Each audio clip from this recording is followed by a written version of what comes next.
This episode is brought to you by Indeed. Stop waiting around for the perfect candidate. Instead, use Indeed sponsored jobs to find the right people with the right skills fast. It's a simple way to make sure your listing is the first candidates see. According to Indeed data, sponsored jobs have 4 times more applicants than non-sponsored jobs. So go build your dream team today with Indeed. Get a $75 sponsored job credit at Indeed.com/podcast. Terms and conditions apply. Growing a successful business has never been easy. But whether you're navigating a complex industry or trying to reinvent one, our breadth of banking experts are here to collaborate on market-proven solutions. At KeyBank, we're built to grow with your changing needs because we're not just here for the business you are now, we're here for the business you'll become. Reimagine business as usual. KeyBank opens doors. Learn more at key.com/B2B. The More Money Show with Steve Moore. Entertaining and informative on the Red Apple Podcast Network. Welcome back, folks. This is the More Money Show. So privileged to have on the line with us now one of the geniuses of the financial markets and a good friend, by the way, as well. I'm talking about Rob Arnott, who is the chairman of Research Affiliates and has been made a lot of money for a lot of people over the years. So, Rob, thanks so much for joining the More Money Show. Delighted to be here. So let's see. You've got the fundamental index. What is that, by the way? Oh, fundamental index is an idea we pioneered back in 2004, which quite simply takes the view that why on earth would you want to choose stocks just because they're expensive and worth a lot, big market value, and then own more of them proportional to what their valuation multiples are? If a stock doubles, why should you have twice as much of your money in it? Why not take profits and rebalance? And so fundamental index simply asks the question, how big is the underlying business? Let's choose stocks that are a big enough business, let's say in the top 500 or 1,000 largest businesses, and then let's weight it by the size of its business. The beauty of that is that if a stock soars and its underlying fundamentals don't, then you're going to say, thanks for the nice gain. Let's take some profits. Let's do some rebalancing. People rebalance with their asset allocation. Why not within their equities? So I have a question. The idea has been live over 20 years. Yeah. So just a quick question about that. I of course, want to talk to you about policy, but just because I'm kind of not nearly as knowledgeable about these markets as you are. So if you do that, if you're rebalancing, do you have to take a capital gains when you have to sell some of your stock? How does that work? Yes, you will have to take some capital gains, but there are ETFs that wind up with ETFs. The rebalancing is done in a fashion that's embedded within the ETF and that doesn't trigger those gains taxes. So so there are ETFs based on fundamental index offered by Schwab and by Invesco. Really, close over $100 billion is invested using these ideas. And those funds have had essentially no capital gains taxes in 20 years of history. It's really cool. So you were kind of a revolutionary here with this whole idea. How has it performed? That's a nuanced question. Okay. It's a nuanced question because if you weight companies according to the size of the business, not according to its market value, you have a value tilt. Companies that are trading at frothy multiples, you'll have less than the stock market. You'll underweight. And the result is that when value is winning, we win. When value is losing, we have a headwind. Got it. Don't. So relative to value indexes, the performance has been absolutely relentless, winning in 15 out of 20 years by an average of 2 to 2.5% per year. Amazing. That's a lot. That's a lot. Leaving you with 50% more wealth than if you invested in a conventional cap-weighted value index. So it's an innovation I'm really proud of. You should be. Okay, can we change gears, Rob Arnott, and talk about policy? Because that's how you and I met. Sure. You're pretty much a libertarian. I'm pretty libertarian myself. I want government as small as possible. So that means I want taxes low. And I'm also a apostle of the Laffer Curve, which, as you know, means that if tax rates get too high, they can be very counterproductive. Would you agree with that premise? Absolutely. I read an article just a couple days ago, which referred to the discredited Laffer Curve. There's nothing discredited about it. It's simple fact. It's common sense. If your tax rate is zero, the tax revenues will be zero. If your tax rate is 100%, your tax revenues will be zero because nobody will do any work. That's right. If your taxes are 50%, you're going to get 50% of something that will be the total amount of work will be less than if taxes are zero, but the revenues will be much higher than if taxes are 0 or 100. That's all the Laffer Curve says. It's self-evident. Same thing applies, by the way. There's a Laffer Curve for tariffs. There's a Laffer Curve for everything. States face a Laffer Curve, right? They sure do, and it's actually a tougher one than most people realize, given that state and local taxes aren't deductible for high net worth people any longer. They're partially, but not completely. They brought back some of it, but not a lot. Yeah. If you're upper middle class, you probably benefit from the tax deduction. If you're affluent, if you're wealthy, especially if you're a billionaire, it doesn't help. It doesn't do you any good at all. Right. And so the mathematics of the tax are fascinating. Let's take Seattle as an example. I mean, Washington State as an example. Yes. They just imposed a politically popular but seeming to my untrained eyes unconstitutional under the state constitution. But their Supreme Court ruled it's okay. 9.9% tax on any income above $1 million. Now, you might think, gosh, anyone who's making over $1 million, what do they care if you just take a tenth of it? Right. Firstly, they do care, and they might think about moving. Think of all of the. By the way, you just to interrupt for a second, Rob. When I first met you, you were living in heaven. You were living, I think, near Laguna Beach, one of the most beautiful places on the planet, in a wonderful house. I always loved visiting you. But you now live, in Miami? Miami Beach. So I split my time about 2/3 Miami Beach, 1/3. Miami Beach in summer is not fun.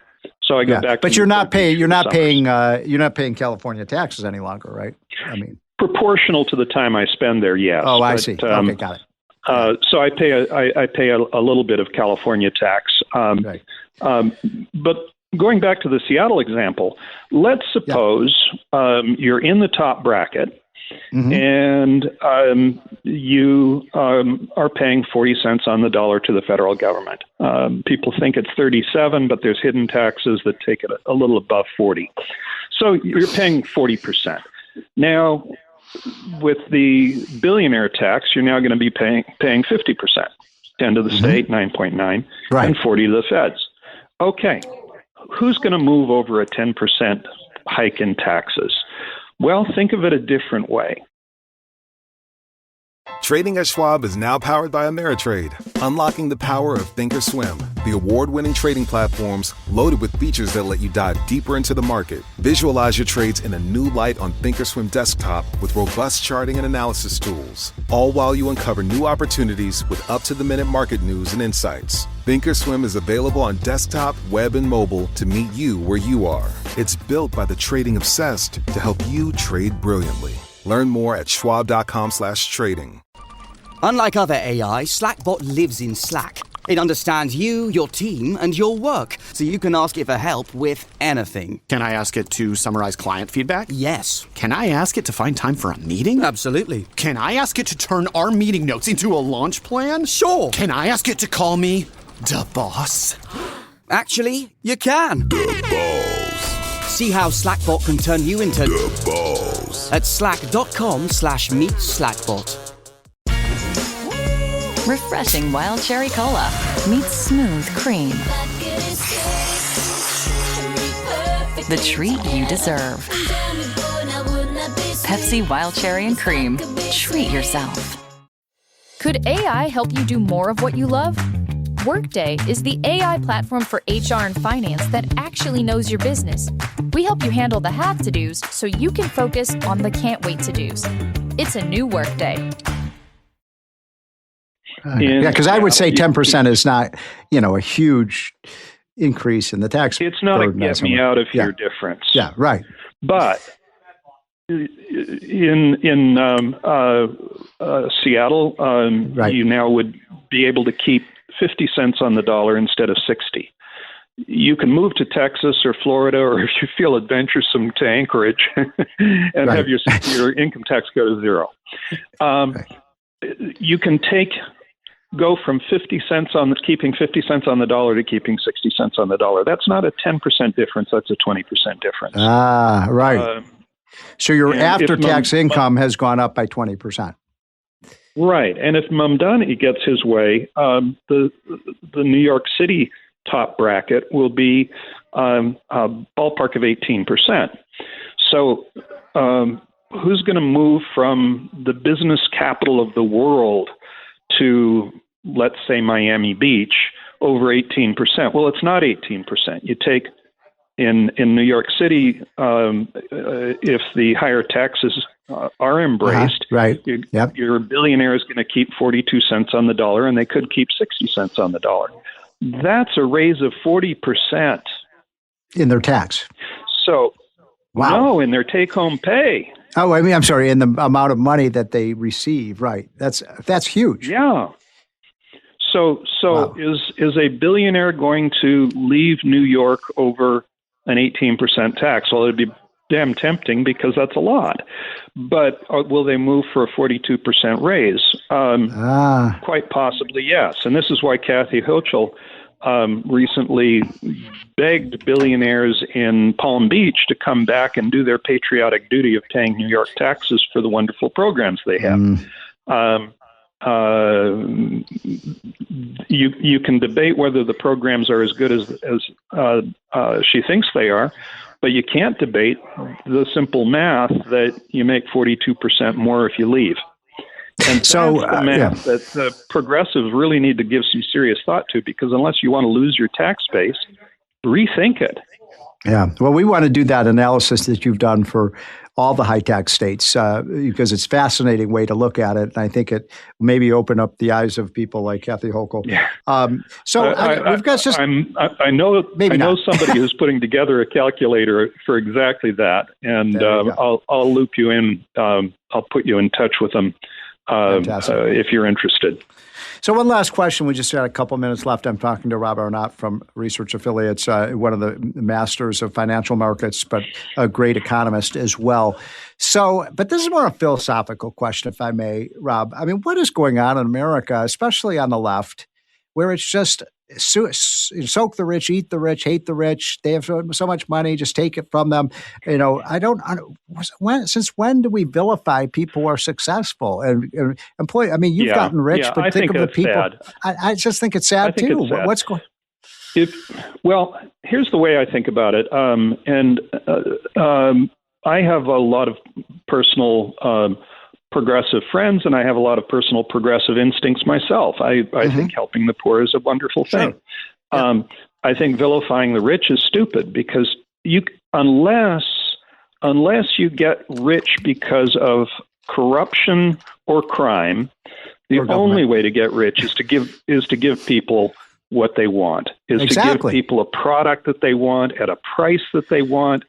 You're making the world a better place.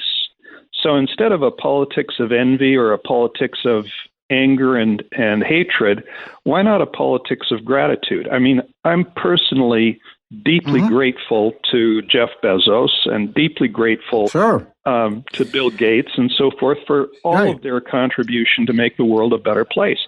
I'm not angry that they are worth 1,000 times what I'm worth, it doesn't bother me in the least. Right.